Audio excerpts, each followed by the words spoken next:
Contemplation of Dharma, the path to inner peace. Have you ever wondered, amid the hustle of the 21st century, where the escape is from sufferings that seem unavoidable?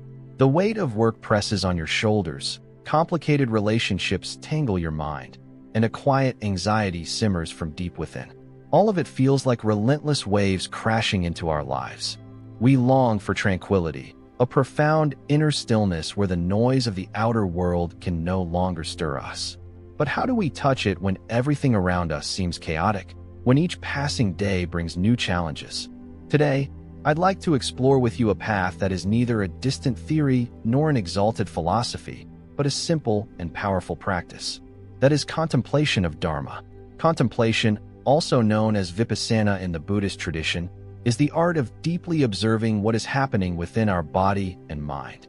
It does not require you to believe in anything, does not demand that you become someone else, and does not ask you to abandon ordinary life to hide away in a monastery or some quiet place. Simply put, it invites you to look into yourself with honesty and mindfulness. Imagine you are sitting on a riverbank, watching the water flow, not trying to stop it, not clinging to any single wave, just observing. That river is your life, with its emotions, thoughts, and experiences flowing by. Vipassana teaches us how to sit on that riverbank without being swept away, without being submerged, simply understanding what is unfolding. Why is this practice so important in our time? We live in a world where everything changes too quickly. Technology evolves at a dizzying pace. Social media overflows with information. Social and economic upheavals happen constantly. All of this creates an invisible pressure that sweeps our minds along, trapping us in a whirlpool of worry, stress, and dissatisfaction. Have you ever felt yourself chasing something, only to feel empty once you finally get it? Have you ever wondered why joys in life fade so quickly, leaving behind an inexplicable sense of lack? Vipassana does not promise to erase all your problems, nor does it offer a miracle to make everything perfect, but it gives you a powerful tool to face and transform suffering. It helps you see that suffering is not an impenetrable wall, but a phenomenon that can be understood, observed, and ultimately transcended. In this long essay, prepared especially for the Tranim Jaili channel, we will journey through a comprehensive exploration of Vipassana. This is not a dry lecture or an academic analysis, but a vivid and relatable story, interwoven with real-life examples and concrete guidance you can apply right away. First, we will lay the foundation by exploring the theory of Vipassana, from definitions and essence to core principles such as impermanence, suffering, non-self, and dependent origination. These will be the first bricks that help you understand why this practice is so powerful. Then I will guide you into specific practice with detailed instructions on observing body, mind, and phenomena in every moment of life. You will see that this practice does not require hours of sitting meditation. It can be woven into everyday activities like eating, walking, or working. Next, we will explore how to apply Vipassana in modern life. How do we face stress at work? How do we manage negative emotions like anger or sadness? How do we improve relationships with family, friends, or colleagues? We will also talk about using technology mindfully, from scrolling social media to managing screen time on your phone. Finally, I will share the challenges you may encounter in practice, along with concrete guidance to help you begin or sustain this path, whether you are new or experienced. The essay will close with an inspiring message encouraging you to walk the path of awakening and find peace in everyday life. This journey is not just an essay. It is an invitation to step into your very life with an open heart and a clear mind. Vipassana is not a distant concept. It is the breath you are taking right now, the sensation under your feet as you walk, the thoughts passing through your mind, recognizable if you pause to observe. Its power lies in this. It does not ask you to change the outer world or to achieve great accomplishments. It only asks you to change how you perceive and experience what is happening. From sufferings that once seemed insurmountable, you will find a path to peace, not by running away or denying, but by facing the truth wholeheartedly. Imagine waking up one day no longer swept along by hurried worries, no longer imprisoned by negative emotions. Instead, you feel lightness in each breath, serenity in each step. This is not a far-off dream. but entirely attainable if you are willing to devote time to practicing vipassana. In modern life, we often think happiness lies somewhere outside, in material success, in others' approval, or in rare perfect moments. But vipassana teaches that peace does not need to be sought. It has always been there within you, waiting to be recognized. I recall the story of a friend, an office worker in a big city. She once shared that each workday felt like a battle, from squeezing through crowded streets to being buried under Zetline at the company. She felt exhausted, lost, and unsure how to break free. Then one day, she happened to join a short vipassana course. At first she was skeptical, thinking that sitting still and observing the breath could not possibly solve real-life problems. But after just a few days, she discovered something remarkable. When she learned to observe the tension in her body and the chaotic thoughts in her mind without reacting, they began to lose their power. She no longer felt like a victim of circumstances. She became an observer, a person who masters herself. That story is not unique. Millions of people around the world, from ordinary folks like you and me to entrepreneurs, artists, and even scientists, have experienced profound change through insight practice. Modern science has also begun to recognize its value. Studies on mindfulness and meditation show that observing the body and mind can reduce stress, improve concentration, and even change brain structure in positive ways. But the most wonderful thing about insight practice does not lie in studies or numbers. It lies in your own personal experience. It does not require you to believe in anything, only that you try and feel it for yourself. Let us begin this journey together. First, we will lay the groundwork by clearly understanding what insight practice is, how it differs from other methods, and why it is the key to living mindfully in everyday life. Then, step by step, you will see how insight practice can become a trustworthy companion, helping you find calm amid the storms of modern life. You do not need any special preparation, do not need to be perfect, and do not need extensive knowledge. All you need is a little curiosity, a little patience, and a heart ready to open. Are you ready? Take a deep breath. Feel the air entering and leaving your body. And together, let us step onto this path, from suffering to peace. Part 2. The Theoretical Foundations of Insight Practice. After we opened our journey by sensing the closeness and practicality of insight practice, it is time to go deeper into its theoretical foundations. This is not a dry or overly academic section, but a doorway to help you understand why this practice holds such powerful, transformative capacity.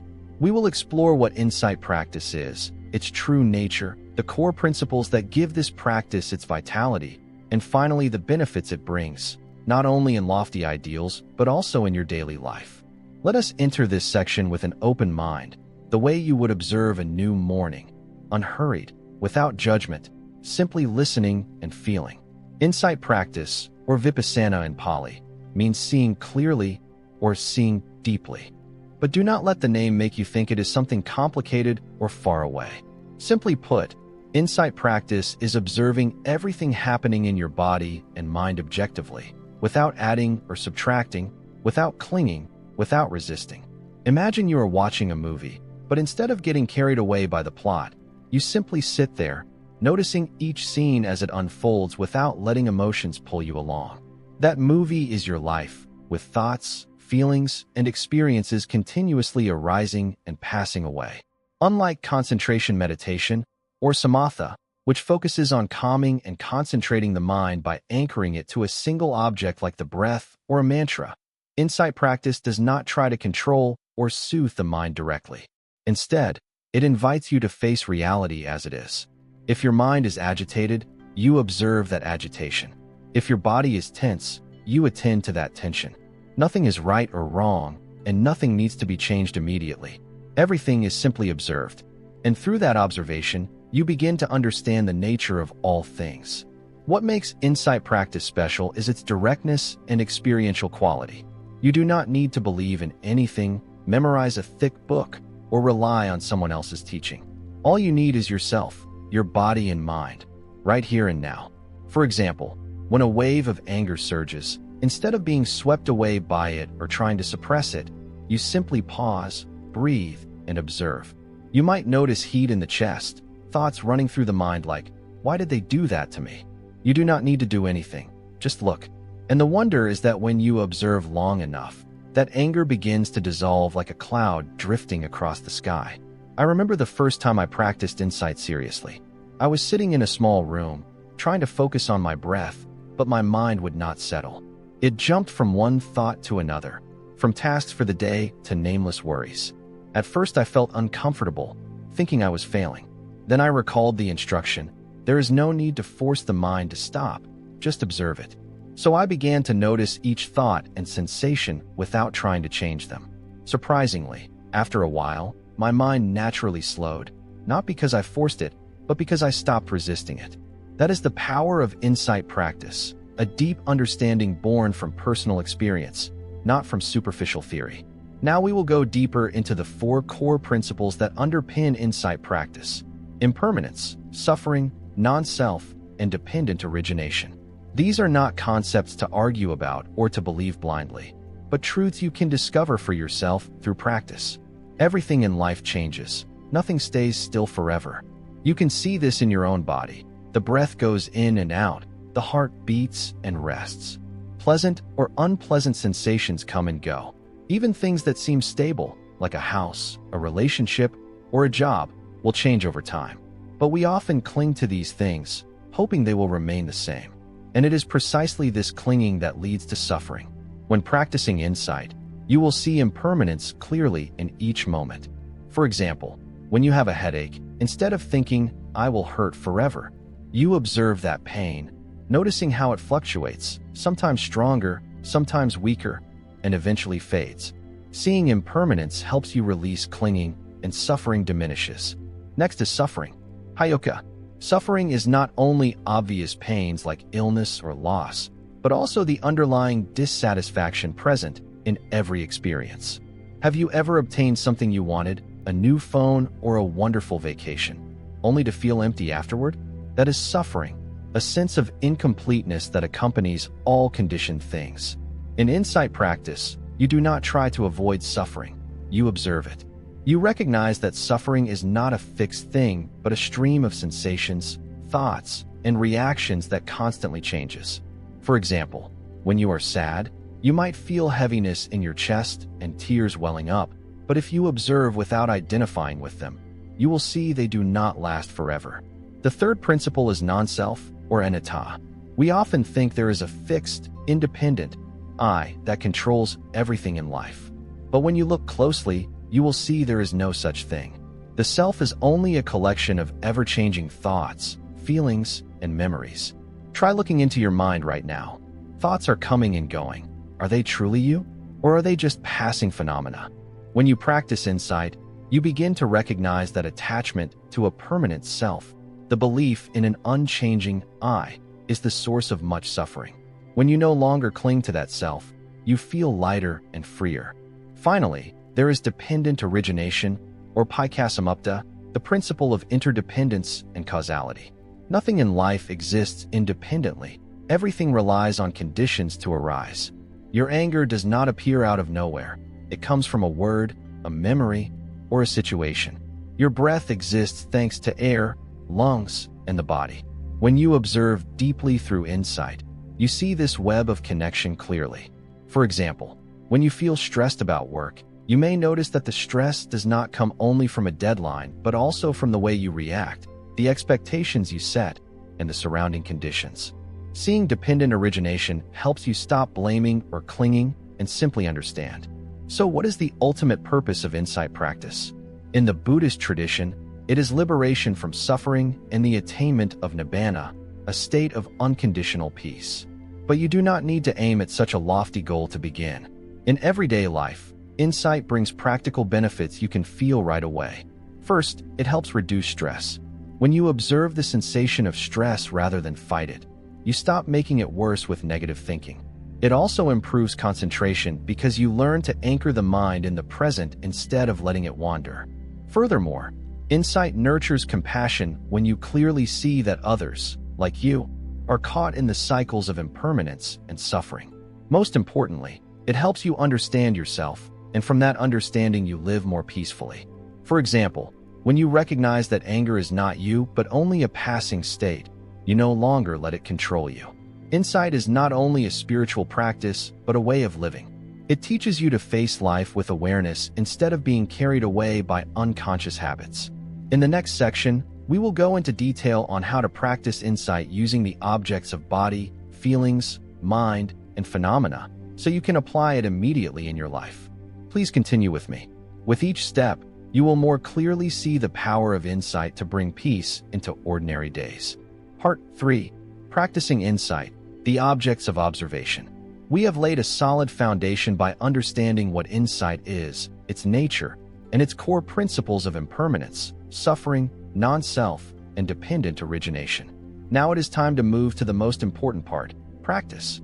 Insight is not a concept to ponder, but a vivid experience, a journey you explore for yourself in each breath, each sensation, and each thought. In this section, I will guide you through the 4 main objects of observation and insight: body, feelings, mind, and phenomena. These are gateways into reality, not through books or theory, but through what is happening in you right now. Let us begin gently, as you would step into a quiet garden simply to observe and feel. The body is where we begin because it is the most concrete and familiar part of everyone's experience. Contemplation of the body, or kayanupassana, means bringing attention to your body, not to control or change it, but to see clearly what is happening. There are many ways to practice contemplation of the body, and I will lead you through each method with specific instructions you can try today. Breath. Start with the breath, because it is the thread of your life. Find a comfortable seat. No need for a complicated lotus posture, just what feels at ease. Close your eyes if you like, or keep them softly open. Now, attend to your breathing. You do not need to inhale deeply or exhale slowly in any special way. Let the breath be natural as it is, and observe. You might notice the cool air entering the nostrils as you inhale, the warmth as you exhale, or the rising and falling in the abdomen or chest. Do not try to adjust it. Do not think you must breathe in a correct way. Your only task is to observe. At first, you may find your mind wandering, to work, to dinner, or to yesterday's conversation. That is fine. When you notice it, gently return attention to the breath, without blaming yourself.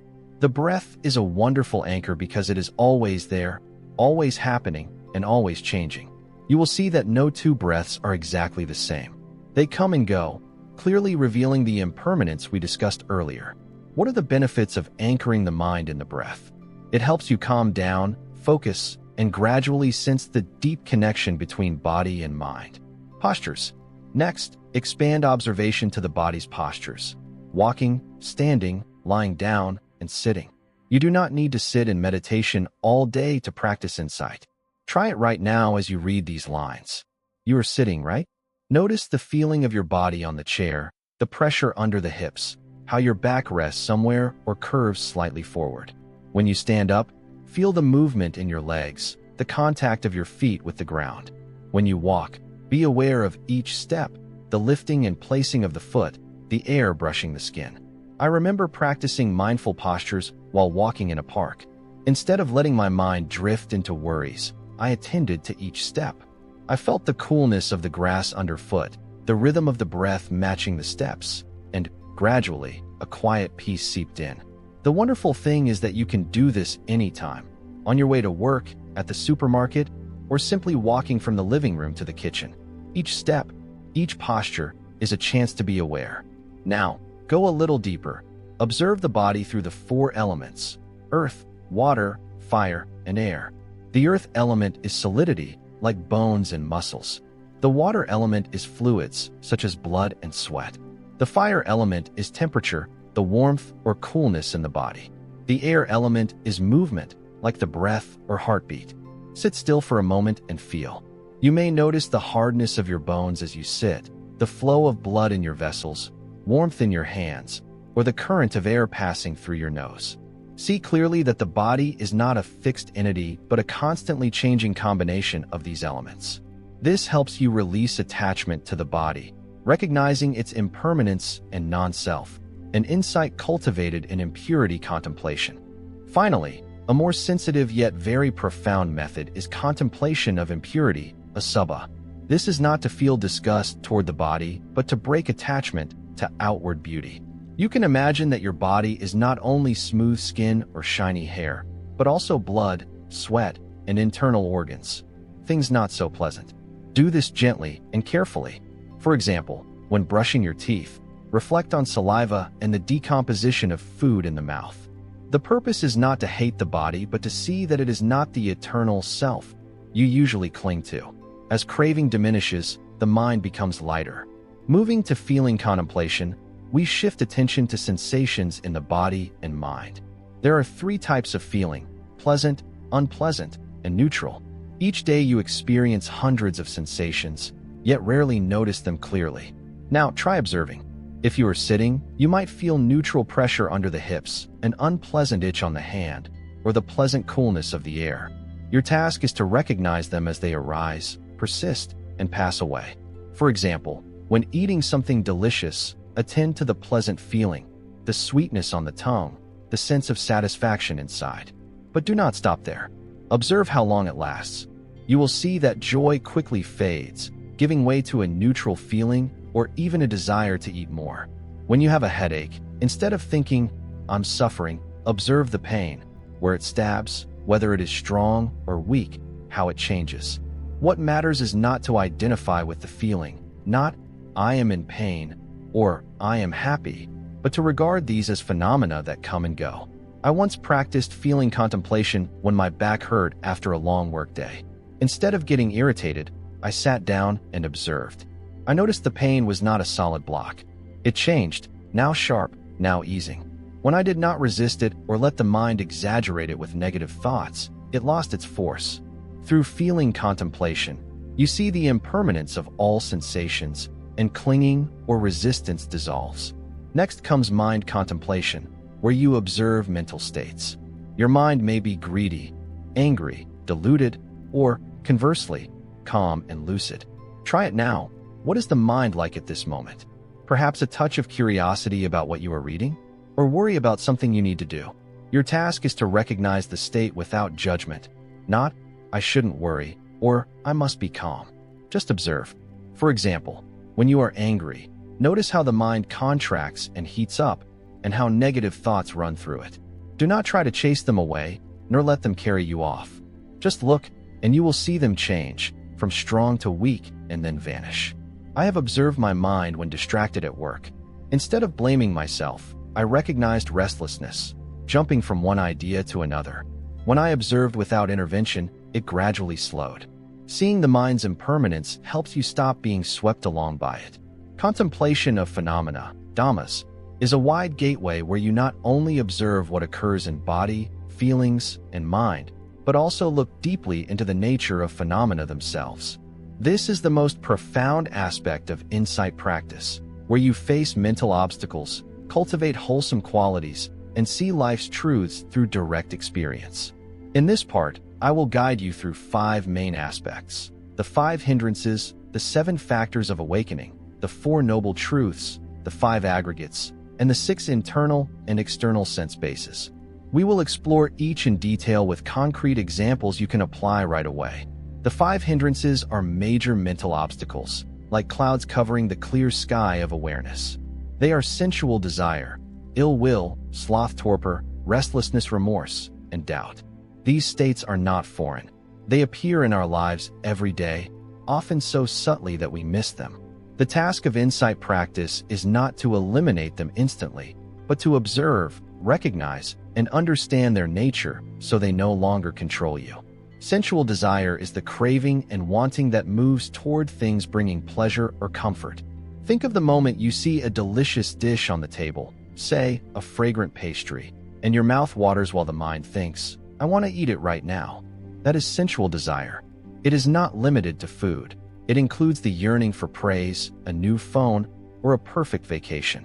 When practicing insight, you do not need to feel ashamed or suppress the feeling. Instead, sit still, breathe, and observe. You may notice where the craving begins, a swell in the body, a thought repeating in the mind. Watch how long it lasts and how it shifts. Interestingly, when you observe without acting on it, desire often loses strength, like a fire not fed with wood. I recall walking past a shop window and seeing a stunning pair of shoes. My mind leapt. If I buy those, I'll look amazing. Then I paused, took a deep breath, and observed. I noticed the surge in my chest and the images of myself wearing them. I did not judge or try to convince myself I did not need them. I simply watched, and after a few minutes the feeling faded. Desire no longer controlled me, and I walked on with a lighter heart. Ill will is the heated, irritated, or angry state that arises when things do not go our way. Imagine you are driving and someone recklessly cuts you off. At once, hot blood rushes to your head, your grip tightens on the wheel, and the mind rings with reproach. How could they be so careless? That is ill will. In insight practice, you do not need to suppress anger or pretend you do not feel it. Instead, observe it. You may sense heat on the face, a quickened heartbeat, and negative thoughts racing through the mind. Do not try to push them away, and do not let them pull you into a chain of reactions like honking or shouting. Just look, and you will see that anger is not a solid block. It arises, persists, and then fades. I once went through a situation when a colleague said something that upset me during a meeting. My mind flared up and I wanted to retort immediately, but I remembered insight practice, so I stayed silent and observed. I noticed my breath becoming quick, my chest tightening, and thoughts like, "He is so unreasonable." When I continued to observe without reacting, the anger gradually softened and I could respond more calmly. Ill will was no longer an enemy, but an object from which I could learn. Sloth and torpor. This is the drowsiness, sleepiness, or lack of energy in the mind. You may notice it when meditating and your eyes keep drooping, your head feels tired, or when working and you just want to lie down.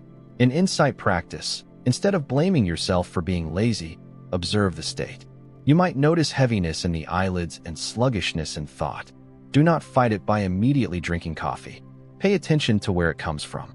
It may be due to lack of sleep, stress, or simply a natural bodily response. When I felt torpor during meditation, I observed and saw it did not last. After a few minutes, as I kept attending to the breath, the mind naturally became alert again. Restlessness and remorse. This is the agitation, worry, or regret about what is past or not yet arrived. Have you ever sat down to work, only for the mind to jump from task to task? I must do this. But what about that? What did I do wrong yesterday? That is restlessness and remorse. When practicing, observe the agitation, notice the thoughts running through, and the itchiness in the body. I once felt this when thinking about an old argument. Instead of being carried away, I observed and saw my mind like a monkey leaping about. When I did not intervene, it gradually settled. Finally, doubt, the uncertainty about the path you are on. When meditating, you may think, is this the right way? Am I wasting my time? I once doubted when I first began insight practice, wondering whether it would truly help, but instead of arguing with myself, I simply recognized that this was doubt. I observed the unease in the chest and the questions repeating in the mind. When I did not react, the doubt gradually dissolved and clarity appeared as I continued to practice. Observing the 5 hindrances is not to eliminate them immediately, but to see clearly that they are impermanent phenomena, not you. When you stop identifying with them, they lose power and the mind becomes clearer. If the 5 hindrances are obstacles, the 7 factors of awakening are the wholesome qualities that help you move toward awareness. They are mindfulness, investigation of phenomena, energy, joy, tranquility, concentration, and equanimity. As you practice insight, they naturally develop like flowers blooming from well-tended soil. Mindfulness is alert attention in the present. When you observe the breath, that is mindfulness. When you know you are walking or eating, that is also mindfulness. I once practiced mindfulness while washing dishes, attending to the feeling of water over my hands and the sound of soap bubbles. My mind stopped wandering and became vivid in each moment. Investigation of phenomena is the discernment that understands the nature of events. When you recognize that anger is impermanent, that is investigation. It helps you not be swept along by emotions, but to see them with wisdom. Energy is steady effort. When you decide to sit even when the mind is tired, that is energy. It is not force. It is a gentle persistence. Joy is the natural gladness that appears when the mind is quiet. Once while meditating, I felt a lightness spreading through, not because of anything grand, but simply because the mind was at peace. That was joy. Tranquility is the ease of body and mind. When you observe without tension, the body relaxes naturally and the mind softens. Concentration is deep collectedness. When you anchor the mind on the breath long enough, everything around seems to fade and clarity remains. Equanimity is letting go without clinging or resisting. When you observe anger without reacting, that is equanimity. The Four Noble Truths are the core truths: suffering, the cause of suffering, the cessation of suffering, and the path leading to cessation. When you are stressed by work, that is suffering. When you cling to the desire for perfection, that is the cause. When you release it, suffering dissolves, and right mindfulness is the path. Observe these in life, and you will see they are not just theory, but living truth. The five aggregates are form, feeling, perception, formations, and consciousness. Observing them, you will see they are always changing and that there is no fixed self. For example, when you are in pain, that is form and feeling, yet they are not you. Finally, observe the interaction between eye, ear, nose, tongue, body, and mind with external objects. When you hear a bird, notice the sound arising and passing away, without clinging or resisting. Part 4. Insight Practice in Modern Life. After exploring the objects of insight from body, feelings, and mind to phenomena, it is time to bring these practices into modern life. Life today is full of challenges: work pressure, distraction from technology, turbulent emotions, and complex relationships. Insight practice is not only for people meditating in monasteries.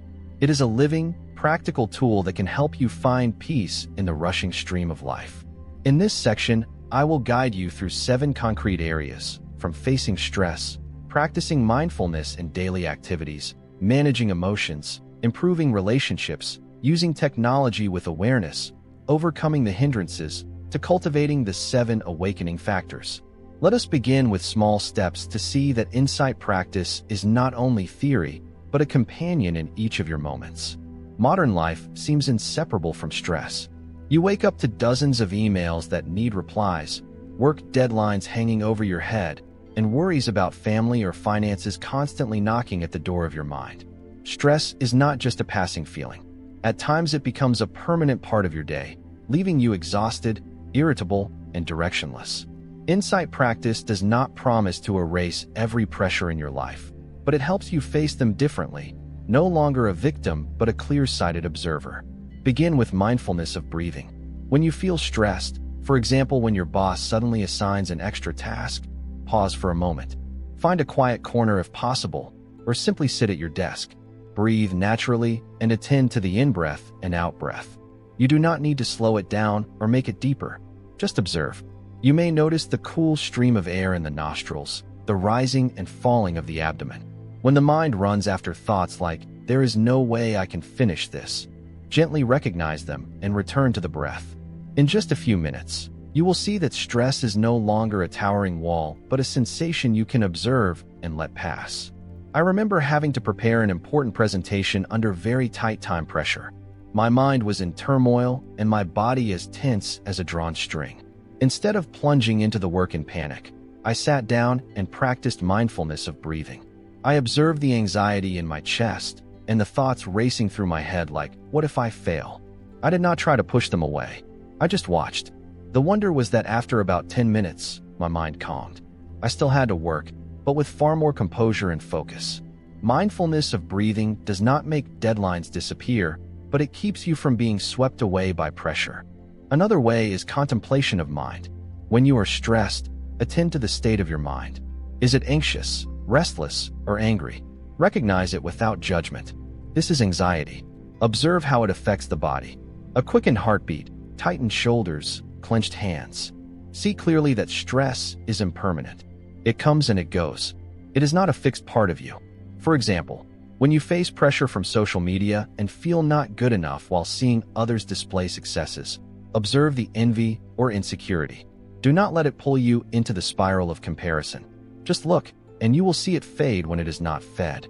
Insight practice does not require hours of sitting. It can be woven into the things you do every day, turning them into opportunities for mindfulness.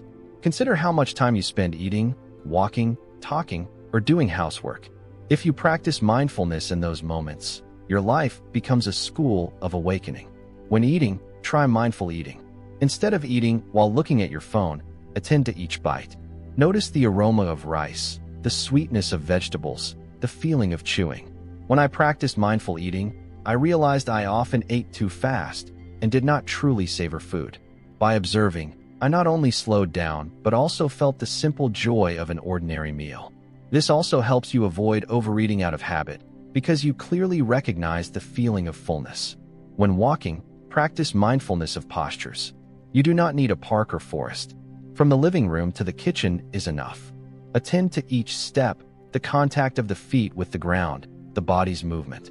I once tried this while walking to the bus stop. Instead of hurrying and letting my mind wander, I observed each step and felt the morning air. I arrived lighter in spirit, even though the route had not changed. When doing housework such as washing dishes, turn it into a meditation. Attend to the feeling of water running over the hands, the sound of dishes touching, the scent of soap. Once I was washing dishes while my mind was full of worry about the next day. I chose to return to the present, observing each movement of the hands. Gradually, the worry dissolved. Seemingly dull chores become interesting when you are truly present. When speaking, practice mindfulness of speech. Attend to your tone of voice and the feeling as you release each word with the outbreath. This helps you communicate more clearly and avoid hasty words that might hurt others. I once practiced this while talking to a friend who was sad. Instead of rushing to advise, I listened and observed my mind. From there, I spoke more sincerely. Emotions are an inseparable part of life, yet at times they carry us off like a whirlwind. Anger, sadness, anxiety, envy. These states can make you lose control if not seen correctly. Insight practice helps you manage emotions, not by suppression or escape, but by observing them objectively. When angry, try contemplation of feeling and contemplation of mind. For example, when someone hurts you, perhaps with a careless remark from a loved one, do not react immediately. Pause. Observe bodily sensations. Heat in the chest, trembling hands, a rapid breath. Recognize the mental state. This is anger. I once felt angry when a friend forgot an important promise. Instead of sending a blaming message, I sat down and observed. I realized anger is not a solid mass. It shifts from strong to soft. After a while, I could speak with my friend without letting emotion lead me. When sad, do not try to chase sadness away by turning on music or doing something to forget. Observe it. You may feel heaviness in the chest, stinging eyes, or a mind filled with memories. Recognize this as sadness and let it pass naturally. I once lost an important opportunity and sadness surged in. I sat still, observing each sensation and thought. Gradually, I saw that sadness was not me. It was only a passing wave. When envious, as when you see someone show off success on social media, contemplate the mind. Recognize comparison and the sense of lack inside. I felt envy when a colleague was promoted.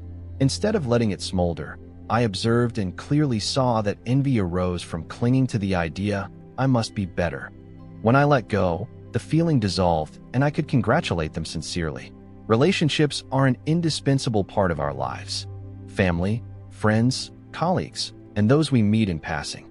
Every interaction can bring joy and can also be the source of deep suffering. A careless word from a loved one can hurt you for the whole day. A misunderstanding with a friend can keep you tossing all night. A dispute with a colleague can rob you of peace. In modern life, as the pace quickens and pressure grows, relationships seem increasingly fragile. So how can we live harmoniously with others without losing our inner peace? Insight practice is the key, not to change others, but to change the way you perceive and respond to them. It helps you understand your own motives and those of others in relationships, thereby nurturing compassion and understanding. It does not require you to become perfect or endlessly tolerant. It invites you to observe things as they are, with an open heart and a clear mind. Let us explore how to apply insight practice to relationships through concrete situations you may encounter every day, from family and friends to the workplace. I will share real stories and step-by-step guidance to help you see that no matter how complex a relationship becomes, you can still find peace. Our loved ones are the closest to us, but sometimes that very closeness brings deep wounds. A reproach from a parent, indifference from a sibling, or a misunderstanding with a partner can make you feel hurt, angry, or disappointed. Insight practice does not tell you to ignore those feelings or pretend everything is fine. It teaches you to observe them so you are not swept away. Imagine a situation where your mother scolds you for not calling often, in a harsh tone like, "You never care about me." Immediately your chest tightens, a surge of anger arises, and you want to snap back. "Don't you see how busy I am?" But before the words come out, pause for a moment, take a deep breath, and practice observing the mind. Notice your mental state right now. Is it angry, hurt, or defensive? Recognize without judgment. This is anger. This is sadness. Then observe the sensations in the body. Heat in the face, a quickened heartbeat, clenched hands. Do not try to push them away, and do not let them pull you into an argument. Just look. I once went through a similar situation. My mother called and complained that I was not spending enough time with the family, while I had just had a stressful work week. At first I felt wronged and wanted to explain that I wasn't intentionally neglecting her. But I remembered the practice, so I kept quiet for a moment and observed. I realized my anger did not just come from her words, but also from my own fatigue, pent-up tension, and guilt. When I observed without reacting, the anger gradually faded and I began to look more deeply. I asked myself, why is she saying this? I realized she was not truly blaming me. She was worried and she missed me. With that understanding, I answered gently, "I'm sorry for making you worry. I'll visit this week." The conversation ended warmly instead of turning into an unnecessary quarrel. When you observe your feelings, you do not stop there. You can also contemplate to see impermanence and non-self in the situation. Your mother's reproach is not a fixed truth. It arises from her emotions and your circumstances, and it will pass. Likewise, your anger is not you. It is only a passing state. Seeing this clearly, you no longer cling to the sense of being hurt. Instead, compassion arises. You recognize that others, like you, are caught up in their own emotions and habits. What they need is not resistance, but understanding. If you are a parent, you know that raising children is one of the greatest challenges, but also a wonderful opportunity to practice insight. Children do not always listen. They cry or do things that test your patience. In those moments, instead of letting irritation lead the way, you can use insight practice to stay steady and teach with love. Imagine your child spills water on the floor while you are busy cooking. You immediately feel annoyed and want to shout, "Why are you so careless?" But try pausing, breathing, and contemplating feeling. Notice the irritation in your body, warmth in the chest, hurried breathing. Recognize the mental state. This is irritation. Observe without letting it erupt into words or actions. When you do this, you will see the feeling does not last. It eases when you do not feed it with negative thoughts. I witnessed a friend apply this. He told me that one afternoon his 4-year-old son threw toys everywhere, even after being reminded. He felt his blood rush to his head, but instead of yelling, he sat down, breathed, and observed. He realized his irritation came not only from his son's behavior, but also from his own exhaustion after a long day. When he calmed down, he gently approached his son and asked, "Do you want me to help you clean up?" The boy nodded, and they tidied up peacefully together. He told me that moment not only helped him avoid a conflict, but also taught his child a gentle way to handle situations. Practicing insight in parenting not only helps you regulate emotions, it is also how you model behavior for your child. When you respond with mindfulness, you teach that emotions are natural, but we can choose how to face them. You can also contemplate dependent origination. A child's behavior is not intentional defiance. It arises from curiosity, lack of experience, or a need for attention. Seeing this clearly, it becomes easier to nurture compassion instead of letting irritation cloud your eyes. Friendships and romantic relationships are also places where insight practice shows its power. A small misunderstanding with a friend or an unmet expectation in love can create unnecessary distance. Insight helps you communicate mindfully rather than letting emotions dictate your words. For example, when your partner forgets an important anniversary, you may feel disappointed and want to accuse him, "You never care about me." But before speaking, practice observing the mind. Notice the mental state. Are you sad, angry, or feeling unappreciated? Observe the sensations in the body. Heaviness in the chest, short breath. When you observe without reacting, you have space to look deeper. You can ask yourself why he forgot. Maybe he is stressed at work or simply not good with dates. With that understanding, You can choose a gentler way to speak. Hey, today is our anniversary. I felt a bit sad when you forgot. I once applied this in friendship. A close friend did not reply to my messages for many days, even though I knew she was not very busy.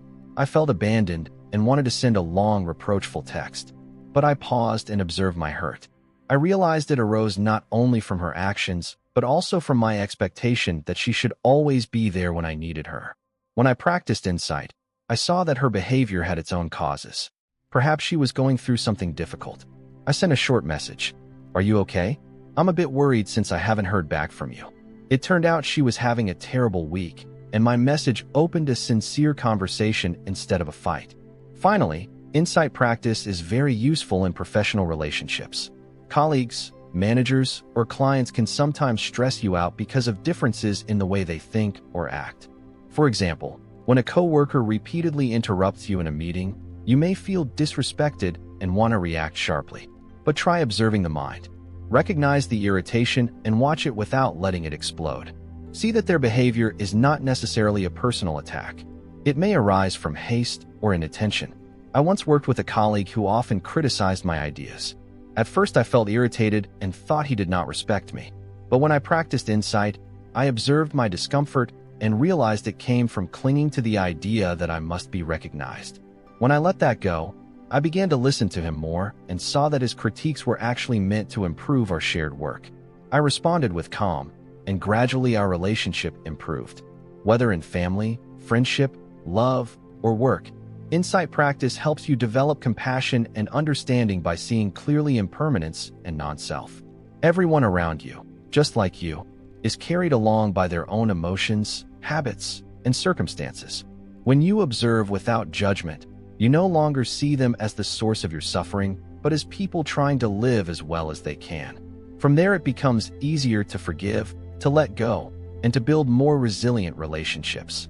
Try applying insight practice to your closest relationship today. When someone upsets you, do not react immediately. Observe your feelings, see the causes clearly, and choose to respond with mindfulness. You may be surprised to find that from small conflicts you can create moments of deep connection. Relationships stop being a burden and become part of the journey of inner peace. Technology has become an inseparable part of modern life. Smartphones, computers, and social media bring undeniable convenience, but they are also sources of distraction, stress, and sometimes a sense of emptiness. Have you ever picked up your phone to check a message, and an hour later you were still scrolling without knowing why? Or sat at your computer to work while your mind was swept away by notifications, emails, and unnecessary tabs? Insight practice does not require you to abandon technology, which is nearly impossible today. It helps you use it mindfully, so it serves you instead of controlling you. Let us explore how to apply insight practice to phones, computers, and social media, so you can live in harmony with technology while keeping inner peace. The phone is the object closest to us, and also the thing most likely to steal our presence. Imagine this. You finish dinner, sit on the sofa, and pick up your phone to relax for a moment. You open your favorite app, scroll through a few posts, watch a funny video, and suddenly realize that 30 minutes have passed while your mind is buzzing with scattered thoughts. This is familiar to most of us. Insight can help you change this habit, not by forbidding, but by observing. Next time you reach for your phone, practice mindful awareness. Before you wake the screen, pause for a second and breathe. Notice how the phone feels in your hand, the coolness of the case, its lightweight. When you open an app, observe your intention. What do I want to do? Check messages, read the news, or just scroll out of boredom? As you start to scroll, notice sensations in the body. Are your eyes straining? Are your shoulders tensing?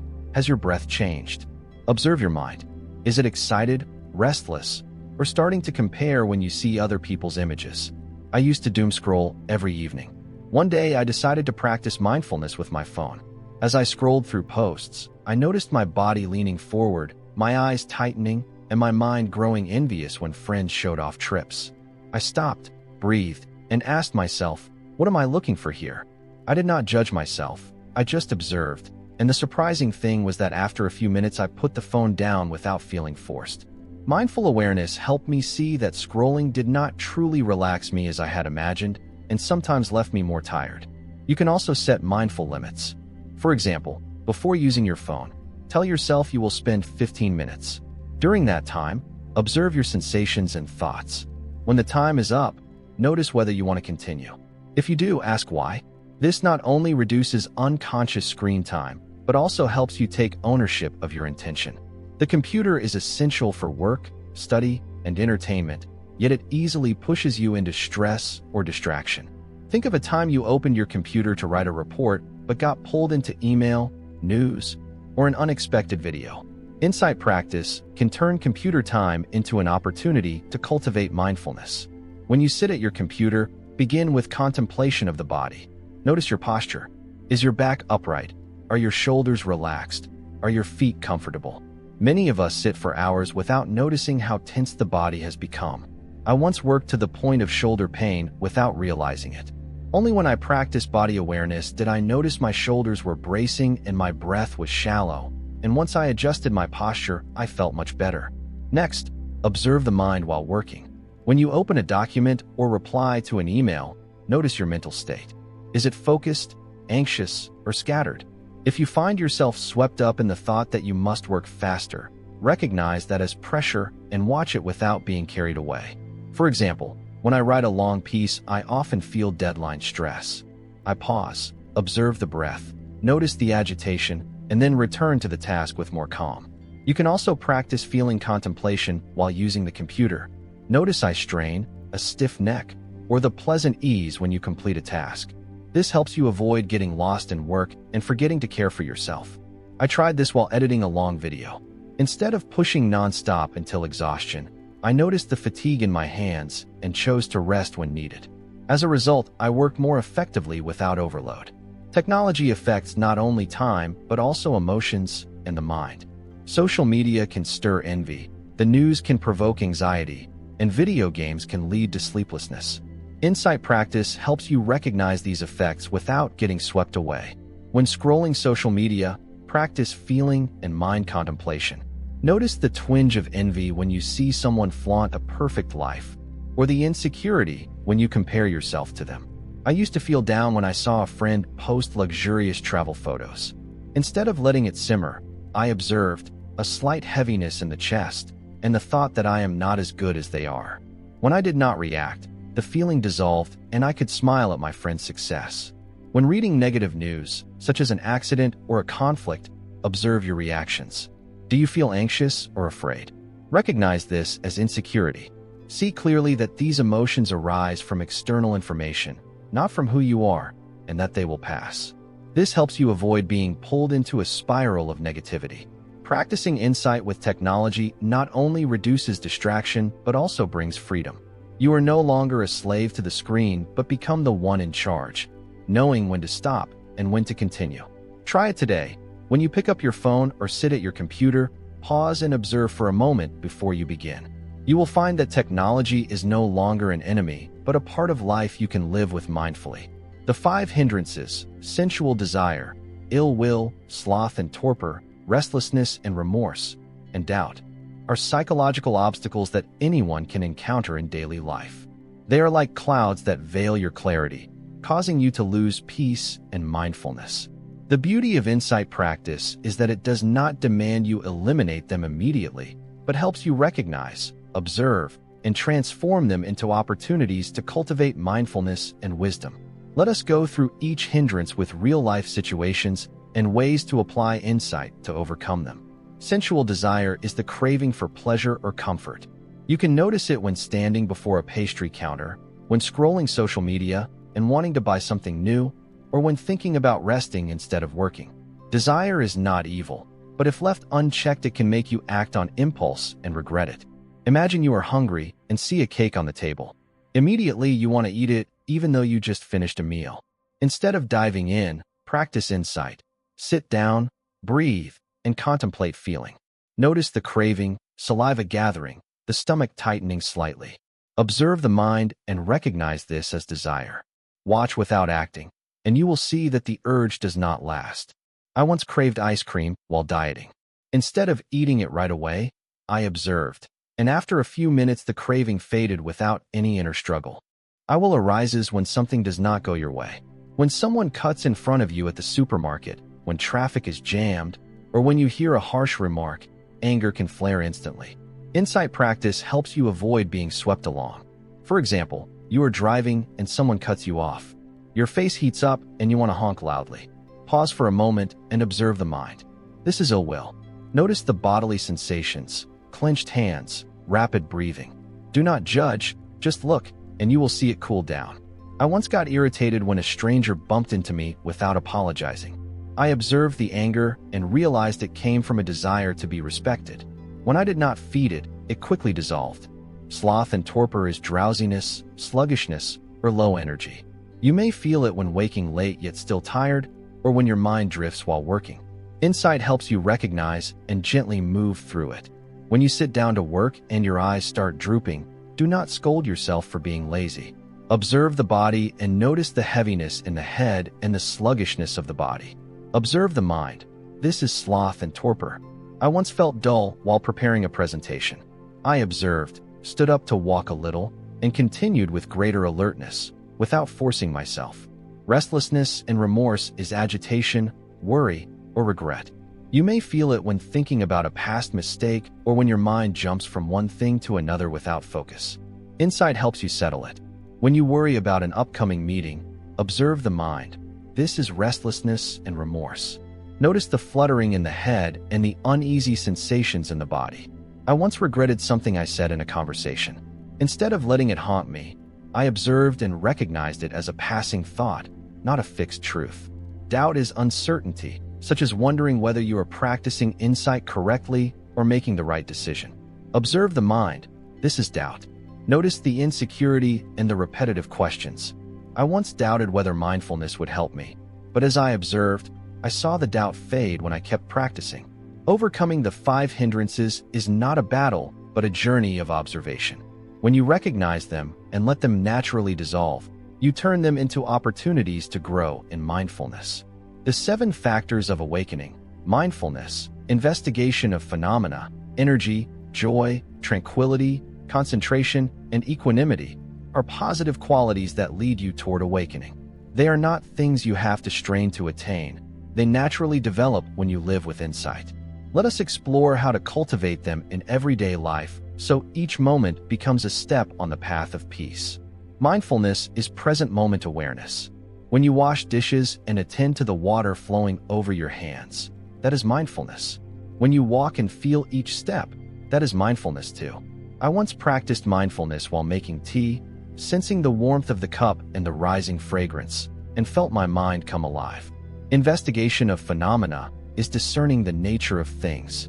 When you are stressed and observe its impermanence, that is investigation. I once applied it when I was sad after a failure, seeing clearly that the sadness came from attachment and letting go more easily. Energy is steady effort. When you decide to get up early to meditate despite being tired, that is energy. I used to skip exercise, but when I practiced energetic effort with mindfulness, I became consistent without feeling forced. Joy is natural gladness. When you finish a task and feel satisfied, that is joy. I once felt joy sitting quietly by the window, hearing birdsong and sensing my heart grow light. Tranquility is easefulness. When you observe the breath after a long day and the body and mind soften, that is tranquility. I once applied it when exhausted and felt peace spread without strain. Concentration is sustained focus. When you work without being distracted, that is concentration. I once wrote with concentration by anchoring in mindful breathing and finished faster than usual. Equanimity is letting go. When you accept an imperfect day without clinging, that is equanimity. I once practiced equanimity after being turned down for an opportunity and felt my heart grow lighter. Nurturing the 7 factors of awakening is a way to make life a journey of awareness. Try it today. In everything you do, find a way for one factor to bloom. Part 5. Challenges and Practice Guidance. We have journeyed together through insight practice from foundational theory to concrete methods to applying it in modern life. You may have already felt its power to bring calm in the storms of life. However, like any path that is worthwhile, practicing insight is not always easy. There will be days when the mind is as still as a glassy lake, and days when it feels like a rough wave that makes you wonder whether you are on the right track. In this section, We will look directly at the common challenges in insight practice and offer specific guidance so you can begin or continue, whether you are new or experienced. We will also discuss the role of teachers and community and how insight practice leads to holistic spiritual growth. Continue with a gentle and patient attitude, turning difficulties into valuable lessons on the path of awakening. Insight practice is an inner journey, and like any journey, you will encounter obstacles. These challenges are not signs of failure, but opportunities to understand yourself more deeply. Let us review the most common difficulties and how to face them. A restless mind. One of the biggest challenges at the start is that the mind refuses to settle. You sit down to observe the breath, and within seconds the mind jumps to your to-do list, a conversation from yesterday, or weekend plans. This is completely normal. Our minds are used to wandering, and keeping them in the present is like training a puppy. It takes time and patience. When I first started, my mind was like a static-filled radio, constantly changing stations. I remember meditating once and thinking only about what groceries to buy. At first I felt frustrated and thought I was not good enough to meditate. Then I realized the problem was not the restlessness, but how I reacted to it. Instead of scolding myself, I began to observe the restlessness itself, the thoughts coming and going, the agitation in the body. I recognized this as restlessness and remorse and gently returned to the breath. Gradually my mind jumped around less, not because I forced it to stop, but because I learned not to fight it. How to move through it. When the mind is restless, do not try to suppress or control it. Simply notice it, observe it as a natural phenomenon, and gently bring attention back to the chosen object such as the breath or bodily sensations. Be patient. Every time you notice wandering and return, you are training mindfulness, laziness, and lack of motivation. There are days you do not want to sit at all. You are tired after work, or you feel that skipping today will be fine. Sloth and torpor, the dullness of mind, is a common hindrance in our busy age. I went through this when I began. After a few enthusiastic weeks, I started making excuses. I am too tired today, I will do it tomorrow. Then I realized skipping one day easily became skipping a week. To move through this, I started small, just 5 minutes watching the breath. I did not pressure myself to sit long or deep. I simply showed up. Surprisingly, 5 minutes often stretched to 10 and then 20, because once I began, the mind naturally wanted to continue. How to move through it. Start small and avoid oversized expectations. Tell yourself, just 5 minutes.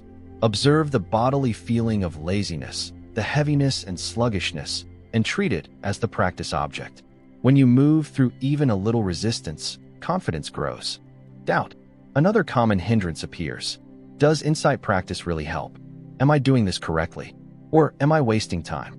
Doubt can make you hesitate, especially when clear results have not yet appeared. I doubted when I felt no change after a few weeks. I wondered if I was doing it wrong or if insight was only theory. Then I remembered that doubt is also a mental state that can be observed. I sat down, recognized this as doubt, felt the unease in my chest, the questions looping in my head. When I did not argue with it or try to find an immediate answer, the doubt faded, and I continued with the trust that clarity would come in time. How to move through it. Observe doubt as an object of practice. Name it, feel it in body and mind, and let it pass naturally. Trust that this journey is a long process, not a finish line to reach immediately. Excessive expectations. Some people begin with the hope of quickly attaining perfect peace or solving every life problem. When that does not happen, they feel disappointed and quit. High expectations can turn practice into a burden instead of a joy. I fell into this trap. I thought that after a month I would never get angry or stressed again. When I still got irritated by small things, I told myself that perhaps insight was not for me. Then I realized the goal is not to become perfect, but to understand myself better. I learned to release expectations and focus on observing each moment, and peace arose more naturally. How to move through it. Do not set overly large goals. Practice with curiosity, like a scientist exploring the mind, rather than chasing a specific outcome. Each time you observe a feeling or thought, that is already a success. Clinging to experiences. When positive states arise, such as deep calm or joy, you may cling to them and want them to return. This creates another loop of craving that undermines the objectivity of insight. I once had a wonderful sit where my mind felt weightless. Later, I tried to recreate that feeling, and when it did not come, I was disappointed. I realized I was clinging, so I returned to observing the clinging itself and learned to let go. How to move through it. Observe pleasant and unpleasant experiences with evenness. Do not cling to anything. See them as phenomena that come and go. Real freedom lies in not being bound by any experience. If you are just starting, do not worry about doing everything perfectly. This journey is like planting a tree. You begin with a small seed, water it regularly, and over time it grows. Below are concrete steps to help you begin, along with advice for sustaining the practice. Start with small steps. Do not try to sit for hours right from the beginning. Begin with 5 minutes a day. Focus on the breath and sit somewhere comfortable. Breathe naturally and observe the airflow going in and out. If the mind wanders, simply notice it and return. I began with 5 minutes each morning, and that became the foundation for gradually increasing the time later. Broaden the objects of observation. When you are familiar with the breath, try expanding to other objects. Observe the sensations in the body as you sit, the pressure under your hips, the coolness of the air. Then move to feeling contemplation. Notice pleasant, unpleasant, or neutral sensations throughout the day. Next is mind contemplation. Attend to whether your mind is calm, anxious, or distracted. Finally, try contemplating phenomena by recognizing the hindrances or awakening factors as we discussed. Take it step by step, without haste. Seek materials and community. Reading books or listening to podcasts on insight practice can help you understand more clearly. I once found Thich Nhat Hanh's Mindfulness, the Path of Awakening, very helpful when I first started. In addition, joining a meditation group or a short course is an excellent way to gain motivation. You do not need to go far. Many meditation communities now offer online formats. Persevere and do not judge. The most important thing is persistence. There will be days when it feels hard, days when you forget to practice, but do not blame yourself. Each time you return, you are building a new habit. I once missed a day of meditation because I was busy, but instead of feeling inferior, I simply started again with a fresh attitude. Practicing insight on your own can be very meaningful, but the support of a teacher and a community will help you go further. An experienced teacher is like a companion who helps you through difficult bends. They can point out subtle mistakes, such as when you unconsciously force the mind instead of observing, or encourage you when you want to give up. I once joined a meditation course with a teacher, and his guidance helped me understand more clearly how to observe without interfering. Community also brings great strength. When you sit with others, the collective energy supports you. I remember my first time joining a local meditation group. Even though I was tired, the stillness of those around me helped me focus better.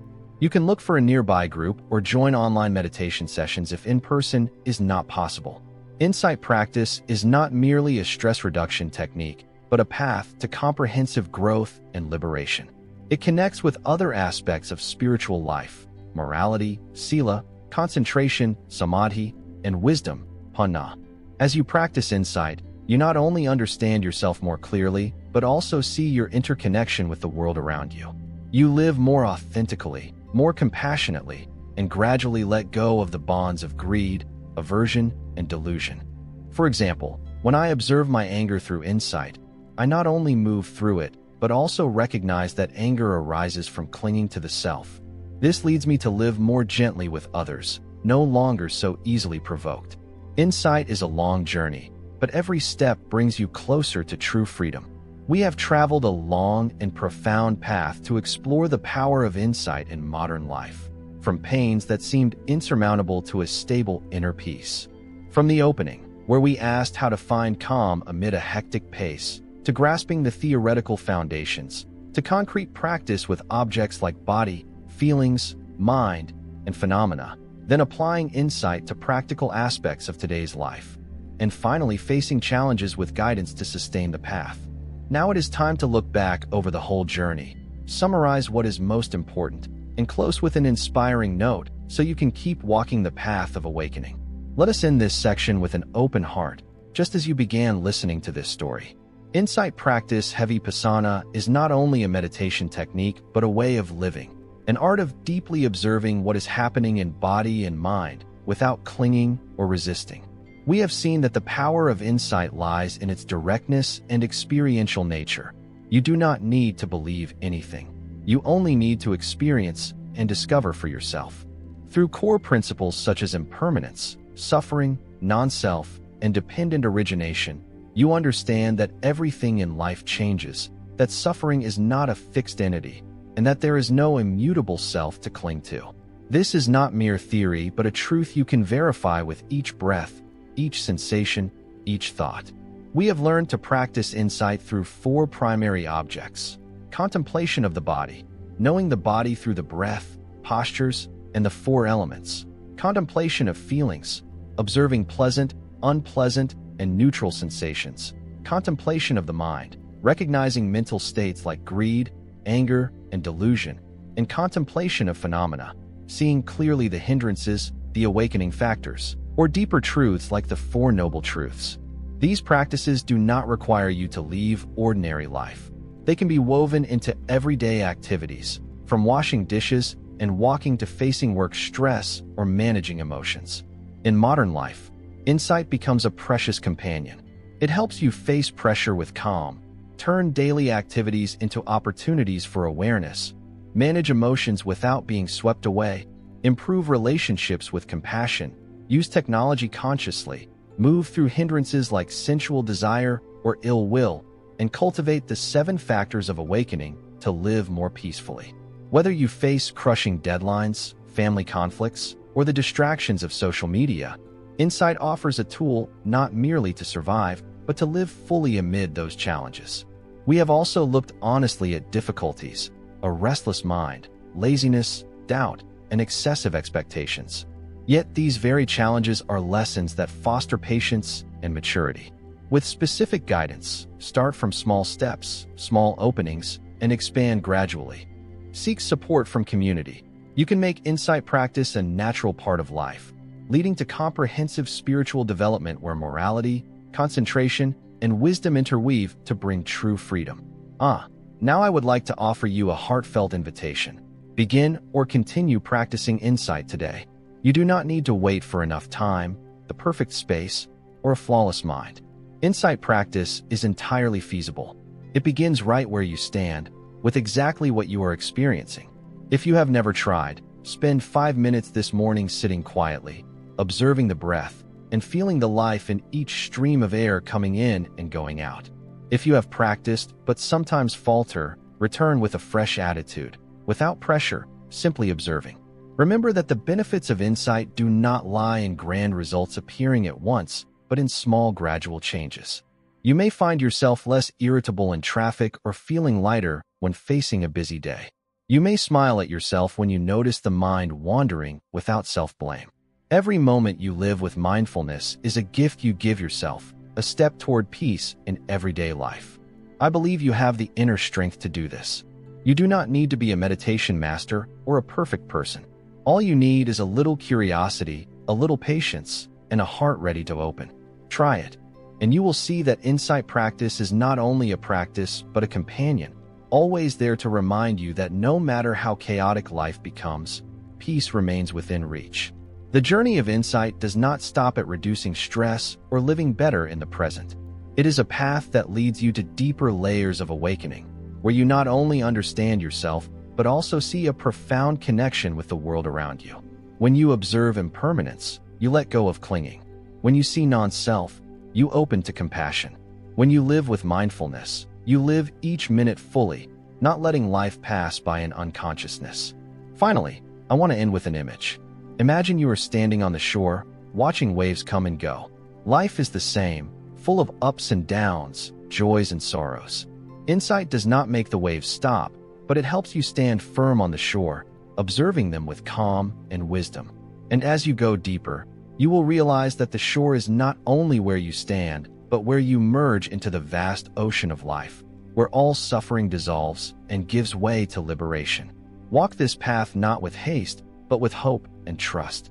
Each breath you observe, each sensation you notice, each moment you live mindfully is a seed you plant for peace and awakening. You are not alone. Millions of people around the world are practicing, and through these lines, I am walking with you. From suffering to peace, from chaos to awakening. Insight practice is the guiding light, and you are the one holding it. Begin or continue and live fully with all that you have. The path is waiting for you right here, right now.